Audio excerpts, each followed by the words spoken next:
course, people think maybe I'm crazy, but quite some time ago, I was shown an incoming rock-like object that had holes in it and depressions and so on. It was very pockmarked, I guess you might call it. And it was extremely large. It was hurtling through space at quite a rapid speed. But it was not a planet, and it was not a brown dwarf, which is what Andy Lloyd talks about.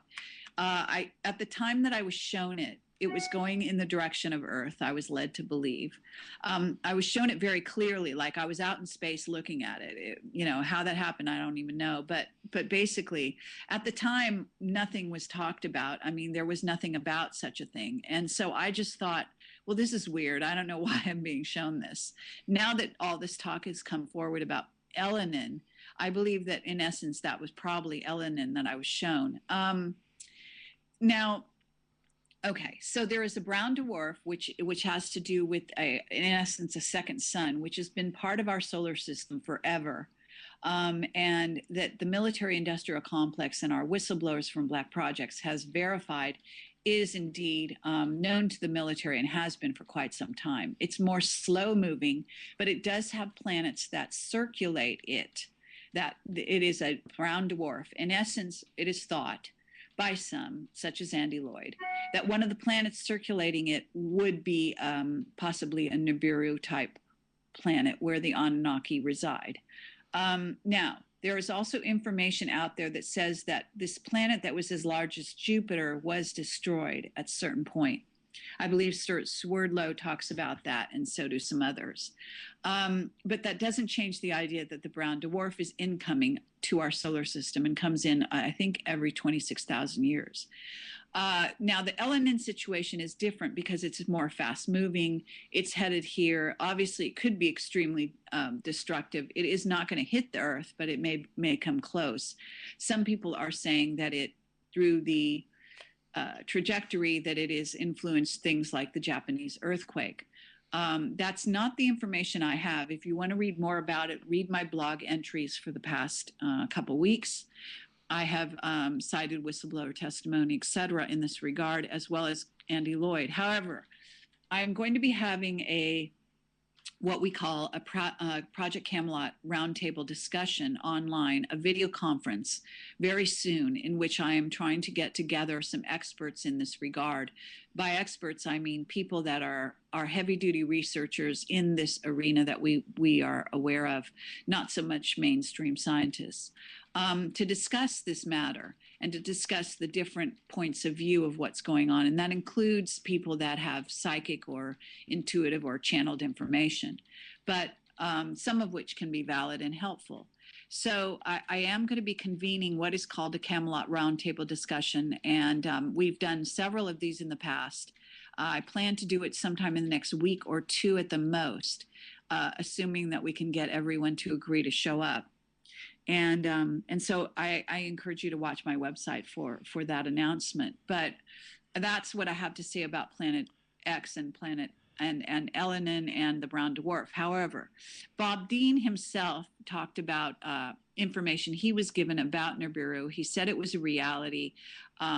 Certainly the Vatican has a telescope in Arizona at, I think it's called the Palomar Observatory, that they erected to look at the South Pole and beyond. And it was done for a purpose. Certainly Marshall Masters' website, all about Planet X, is the result of his own sort of precog dreams as a child, that there was something headed into our solar system that would be very, very serious. But all of these people are also not quite clear on what exactly Planet X is. And indeed, it may be the brown dwarf. It may be Elinen. It may be people getting the two confused, etc. I think that leads into the question: what do you think is going to happen in 2012 with these predictions, with the Aztecs, the Mayans, the Hopi Indians? What do you feel may happen? What's your gut instinct on that? Well, first of all, I don't think 2012 is going to be the day that the Earth, stood still or any of that stuff, or that we, the end of the world. Yeah. all the indicators are that it will be, I mean, we're having an escalating change on the planet that is involved with things like a super wave. And if you see my interview with Paul LaViolette, you will understand what I'm talking about, which is energy coming into our solar system. One of our whistleblowers, Jake Simpson, talked about superluminal travel, in which we have already sent vehicles out beyond the limits of our solar system and saw this wave incoming. Because although Paul LaViolette does not think it's something imminent, like I said, Jake Simpson has verified that it may indeed be imminent. In fact, it's happening already. That is going to perturb all the planets in the galaxy, which if you listen to Richard Hoagland and David Wilcock, you will see that all the other planets are also heating up and undergoing all kinds of physiological changes, metaphysical changes, etc., just like Earth and the Sun. And so they are being affected by something. There's no doubt about that, even scientifically in the mainstream. Now, if you want to pin it all on Elinen, I think that would be a long shot, because I don't think Elinen has the planetary mass. It's not a planet, first of all, and it doesn't have the mass to cause the heating up of all the different planets, etc. So it may be the brown dwarf. It may be a planet that's with the brown dwarf, which may be called Nibiru, for lack of a better name. As I say, because the military-industrial complex, who does know what's coming, I have to say, and that's why they've built their underground bases. They have been shown this by the Looking Glass, for example, a futuristic technology from the ETs that Dan Burish has talked about on our interviews with him. At this moment, the jury is still out, but they do not reveal the actual nuts and bolts of the information. And so we are relying on what we can see, what researchers can gather, such as Lucas Gondomberlo and the Vatican whistleblower that was interviewed originally by Cristoforo Barbato. Maybe people will remember all of that. That there is a body that has entered our solar system for sure, that is perturbing the other planets, including Earth and the Sun. But the super wave is also part of it. In addition, we are moving into what people say is sort of an alignment with the galactic center. And that is a confusing concept. As I just recently was part of John Major Jenkins' presentation on that subject at Megalithomania, and I encourage you to look into his work in this regard. But in essence, to say 2012 is the end all and be all is not correct. In fact, there is a lot of evidence that 2013 may be a lot more of an impact of a year on planet Earth. But Bob Dean also thought that perhaps Planet X wasn't really going to make its real impact until 2017. There's no doubt that we're moving into all of this that's starting to happen around the planet with the Earth changes.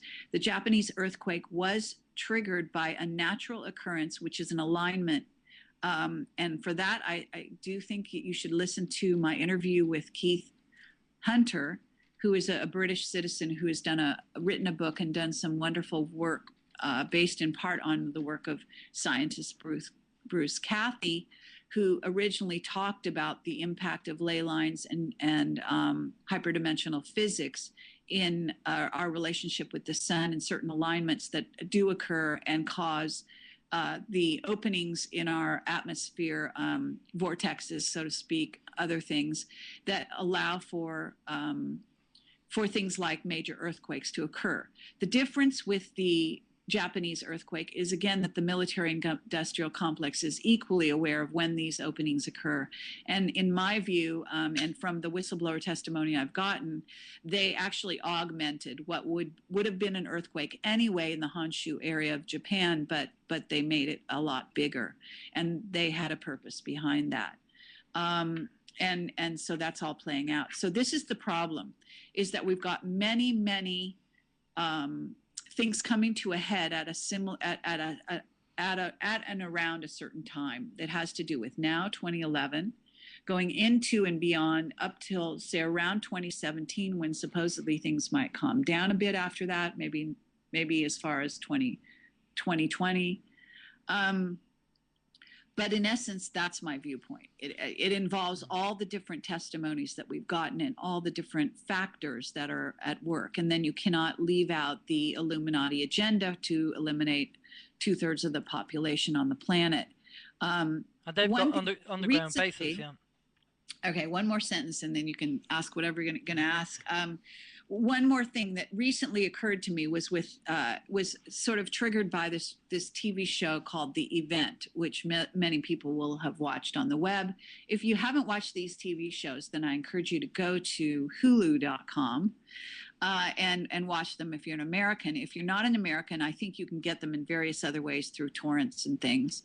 But I do encourage you to watch them. They can be very instructional for showing not only what the powers that be might be thinking or behaving. There are secrets, sort of embedded in these TV shows when they make it out through the media at this time.